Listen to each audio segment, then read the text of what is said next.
আজকে তো তোমাদের সঙ্গে পরপর অনেকগুলো শর্ট শেয়ার করেছি। এরকম করে ভিডিও আমি করি না, তবে সামনে তো অনেক পুজো আসছে, ভাইফোঁটা, আমাদের এখানে কৃষ্ণনগরে জগদ্ধাত্রী পুজো আছে। তো সারাদিন অনেক কিছু করব, বড় ব্লগ তো পুজো দেবই, কিন্তু ভাবলাম এখন থেকে ছোট ছোট শর্ট কিছু শেয়ার করি, তাতে করে সারাদিনই তোমাদের সঙ্গে কানেক্ট থাকা যাবে। তেমনি কালকে একটা দিন, পুকুর বার্থডে, তার জন্য আজকে ভাইফোঁটার শপিং করার ছিল, পুকুর বার্থডে সব কিছু কেনার ছিল। সারাদিনে যেহেতু ব্যস্ত ছিলাম, এই কদিনও করা হয়নি। কালী পুজো, কথা বলতে গেলে সাউন্ড হয় বাইরে, কালী পুজোরও বেশ কিছু দু একটা জুয়েলারি কেনার ছিল, তো সেগুলো সব কিছু আজকে কিনলাম দোকান বন্ধের পর।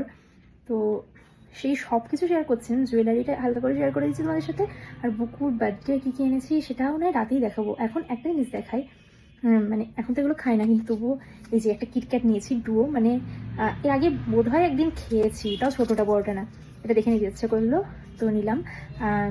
আর কি, আর অনেক গ্রসারি ফসারি নিয়েছি, এই সমস্ত আর শেয়ার করার কিছু নেই।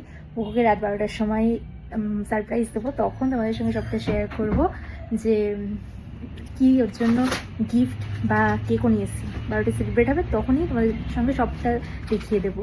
তো চলো এখন এটুকুই, আর রাত 12টায় তোমাদের সঙ্গে আবার দেখা হচ্ছে। টাটা। এই যে নিয়েছি একটা ইয়াররিং, কালী পুজোয় পরবো তখন দেখতে পাবে।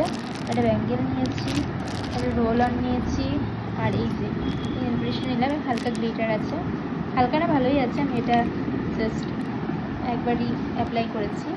আর এই যে মামপুর একটা হেয়ার ব্যান্ড, আমার একটা গার্ডার, এই টুকটাক, তাই বন্ধ হয়ে যাচ্ছিল রান্নার সব।